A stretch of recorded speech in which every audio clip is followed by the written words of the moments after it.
a friend of ours who is, I think, third generation Canadian, was driving around in her Mercedes, and she was parking her car, and she was backing up and just touched the car behind her. The woman got out of the car and started screaming at her, screaming at my friend, and said something to the effect that you people from Hong Kong are all alike. Vancouver is Vancouver. This is not a little Hong Kong.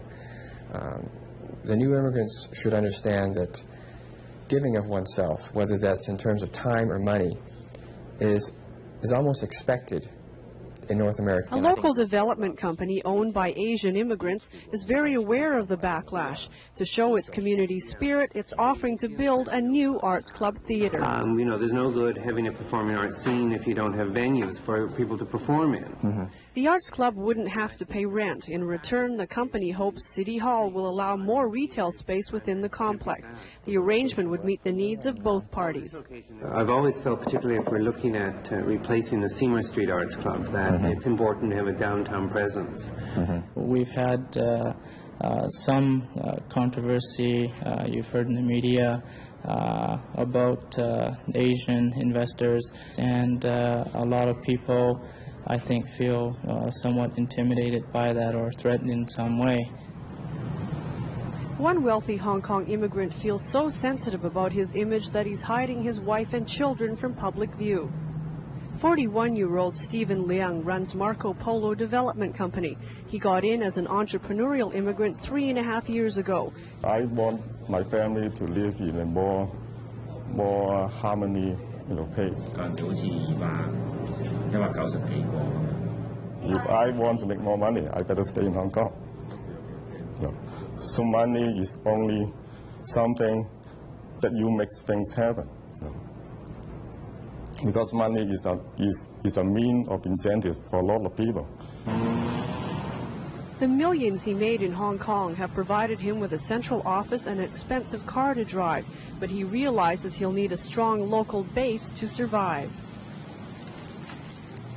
The most difficult part to set up a new company is how to understand the local situation.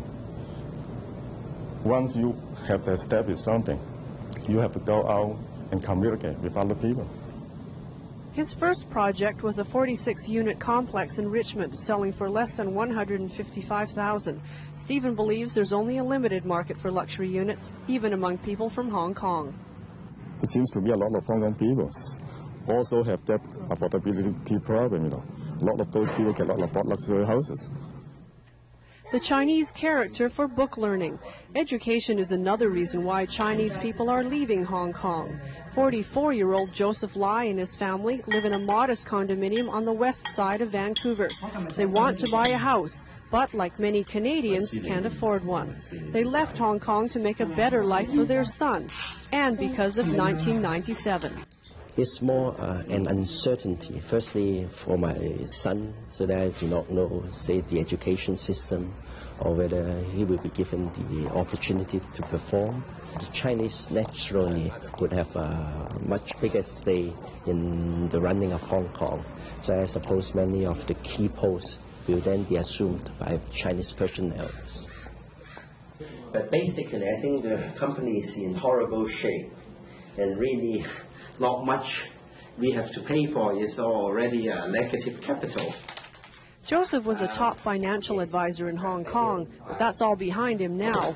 He's borrowing office space while he sets up a small development company in Vancouver. He's sacrificed to come here, but he's also confident. The lessons he learned as a child will help him adjust. In Hong Kong, in China, the parents put a lot of emphasis in ensuring that their children get a proper education. So that I think values like this, and also say, in a sense, Confucius said also love your labor. I think all these are, say, timeless values that could be preserved. 38-year-old Carl Ng, his wife Danny, and their daughter Joey left their family behind in Hong Kong 8 months ago. Carl says something was missing from his life, although he used to make $50,000 a year as a computer sales manager. Being financially sound is the minimum, okay? But out of that, you want peace of mind. So when we are in Hong Kong, when we were in Hong Kong, we have more money, but we don't have peace of mind, right? But coming here, we have less money, but we have peace of mind. Now they live in a modest townhouse. They arrived with $60,000 in savings.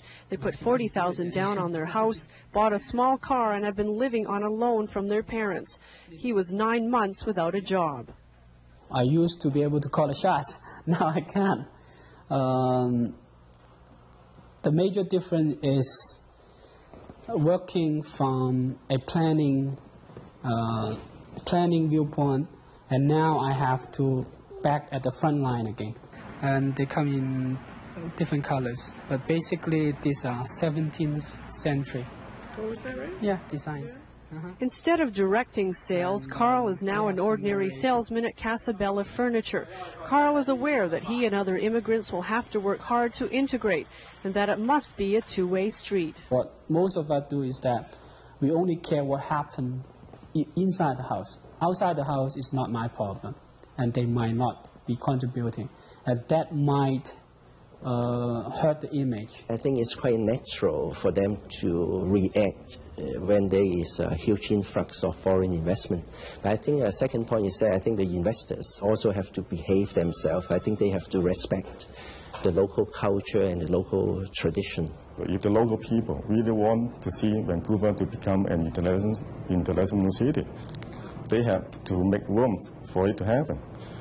And a lot of these people just bring over the investment, bring over the skill to make it happen. So that is what I'm saying, everybody have to sacrifice. There's a scarce supply of property left in downtown Vancouver due to increased demand, much of it from Asia. The development boom is creating more jobs, but there's a danger of going overboard. Are we willing to sacrifice low density for more Asian investment? And how much foreign ownership can we live with? The 30% we now have, or the 60% of downtown Los Angeles? I think the main thing for everybody to try to remember is that we don't live in an isolated world anymore. Vancouver is going to be and is fast becoming an international city, whether or not we collectively like it or not. Maybe there's some kind of lobby passed because they're buying everything, aren't they? You know. What do you think of Asian investment in Vancouver? I'm not going to say because I don't like it. The calm and serenity of Vancouver is nothing short of illusion these days. Racial tensions are growing over the new Asian investors. Every year, Hong Kong investors spend $2.5 billion in Canada, most of it on real estate. In the planning department, scale models of new projects are stacked on top of each other. Planners are worried if we go too fast, our children will pay the price of congestion in a concrete jungle. Developers are lobbying for higher densities, and if they get their way, this is how Vancouver will look heading into the 21st century. Can't consistently remove working people and the working poor further onto the outskirts and expect them to just go away.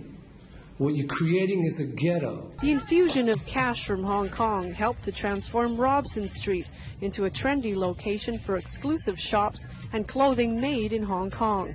Asian shoppers are helping to revive the local retail trade.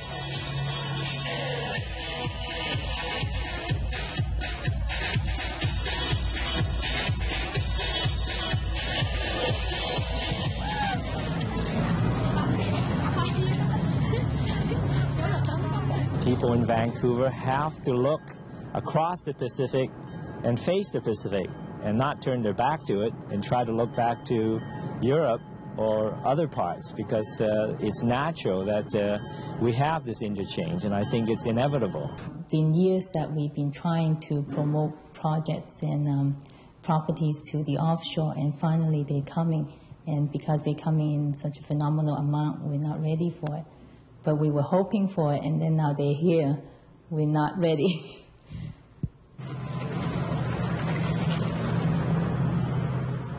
Suspicions are being cast over the source of the new money. Vancouverites aren't sure they want to live in a global city and have their real estate traded around the world. There's even talk Hong Kong money is ruining us. Would you agree with me, Mrs. Doyle, that this bucket's full of money, they're distorting the market, the real estate market? No. You wouldn't agree with that? No, I wouldn't. I would say, of course, they're having an impact on the market, but so are a lot of investors from other parts of the country and from other regions of the world. And you hear people saying, are we world class? And I don't think it matters. Poor old Toronto, which has over 3 million population now, worries itself silly about whether it's world class or not, which doesn't really matter. But it does have congestion problems, investment problems, and pricing problems, which we will have in another 20, 30 years. Even people in Chinatown are questioning Hong Kong investment. The old immigrants built Chinatown. The new immigrants are buying it up. Chinese Canadians thought discrimination was gone forever. But with the arrival of the new Asian money, they realize the old battles will have to be fought all over again. The question is, if Hong Kong Chinese bring their wealth, how generous do we want to be with our education and social welfare systems? We're very concerned that there's a backlash in terms of tax increases, extra costs. There's also a concern that we may not be doing as well for the English as a second language students as we should be. We're moving some fairly young kids have to take 2 bus rides from their homes. That's not compatible with sort of good learning environment. Asian investors are paying a king's ransom for older homes, but the sale often results in bigger homes that don't fit in. Do we need stricter building codes, or should we outlaw foreign ownership? There must be some rules and regulations. You're buying it for yourself. You must make it that price is not double in 24 hours by going overseas. I can do that. I can take 100 houses right now and triple it. But that's not the way to do it, is it? Do you think there's ever such a thing as too much investment from overseas, no matter where? As long as the investment is going into areas that we decide as a community we want it to go in, the answer is no. So you don't then believe that there should be restrictions on how much property is owned overseas by companies overseas? I think that it's, I guess my answer is I don't believe we can do it anyways. Most of the luxury suites were sold in Hong Kong in only 4 hours. The Regatta condos sold out in Hong Kong in 3 hours. A condo complex in Richmond. It's the latest property to be sold directly to Hong Kong. Canadians who made offers on the units had their bids rejected out of hand. In a letter to Premier Van der Zalm, the Socrat MLA for North Vancouver Seymour encouraged restrictions on the amount of foreign investment. Jack Davis objected to immigrant Chinese with real estate licenses obtaining exclusive rights to sell and then shopping the real estate in question around Hong Kong, etc. He went on to say that Australia has already stopped the purchase of homes for investment in order to curb the climb in real estate prices. Jack Davis has declined our requests for an interview. But the minister in charge of business immigration says we shouldn't be too hasty about restrictions. We could alienate our Asian investors. The problem that we have right now is we don't have the information to enable us to come to some conclusions. And for us to come to a conclusion before having that information, I think, is somewhat backwards in terms of where we're going to go from here. Every single Canadian citizens and people of every nationality, forget about racism, forget about this discrimination, forget about men or women, get together and work out a guideline that we will preserve our city livable happily for our children and our grandchildren and generation to come. This is the important thing. But there is social and economic confusion about what we want for Vancouver. Are we really content to stay the same, or do we want to become something else? If not Hong Kong, then what city would be our model? And if not now, when will we be ready? We think foreign investment is good, but a few people will get a laugh out of our shirt. Yeah, it's a humorous thing. That's what we want it to be, a humorous thing.